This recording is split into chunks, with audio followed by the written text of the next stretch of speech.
রাতের অন্ধকারে একটা পুরনো বাড়িতে একটি মেয়ে পথ ভুলে চলে আসে।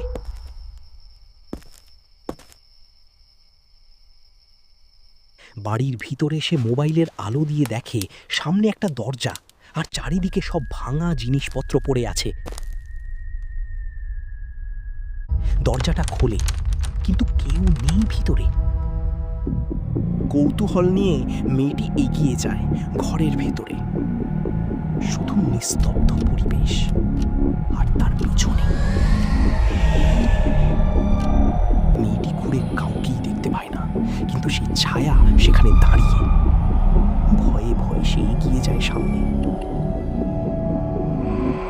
হঠাৎ ছায়ামূর্তির সামনের দরজায় দাঁড়িয়ে সে পড়ে যায় ভয়। দরজা ছেড়ে সেই ছায়া তার মৃত্যু হয়ে এগিয়ে আসে তার দিকে।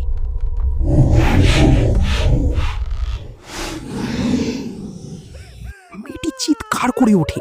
রাতের আঁধারে এক রহস্য হয়ে রয়ে যায় মেয়েটি এই বাড়িতে।